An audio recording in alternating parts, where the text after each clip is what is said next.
रक्तस्राव पीड़ित महिला की चंगाई और याइर की पुत्री का जिलाया जाना। लूका 8:40 से 56।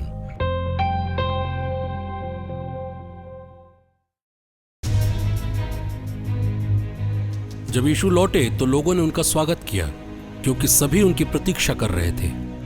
उस समय सभागृह के याइर नामक अधिकारी आए और यीशु को दंडवत कर उनसे विनती करने लगे कि वे उनके यहाँ चलने की कृपा करें, क्योंकि उनकी लगभग 12 बरस की इकलौती बेटी मरने पर थी। वे उनके साथ चले तो रास्ते में भीड़ चारों ओर से उन पर गिरी पड़ती थी।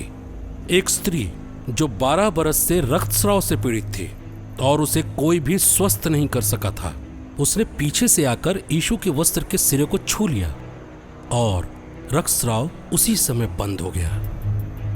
यीशु ने पूछा, किसने मेरा स्पर्श किया? सबके इनकार करने पर पतरस बोले, गुरुवर, चारों ओर से लोग आपको घेर लेते हैं और आप पर गिरे पड़ते हैं। यीशु ने कहा, किसी ने अवश्य मेरा स्पर्श किया। मैंने अनुभव किया कि मुझसे शक्ति निकली है। यह समझकर कि मैं छिप नहीं सकती, वो स्त्री कांपती हुई आई और उन्हें दंडवत कर उसने सबके सामने बताया कि उसने क्यों उनका स्पर्श किया और कैसे वो उसी समय स्वस्थ हो गई।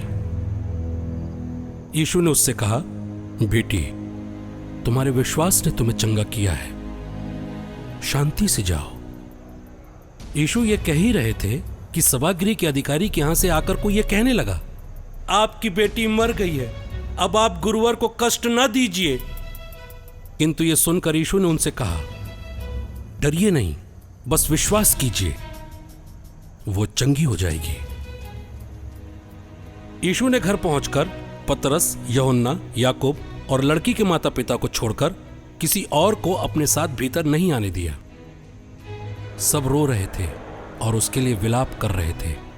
यीशु ने कहा, मत रो, वो मरी नहीं है बल्कि सो रही है। वे उनकी हंसी उड़ाने लगे, क्योंकि वो जानते थे कि वो मर गई है। यीशु ने लड़की का हाथ पकड़कर पुकारा और कहा, बच्ची, उठो। उसके प्राण लौट आए और वो तुरंत खड़ी हो गई। यीशु ने उसे कुछ खिलाने को कहा।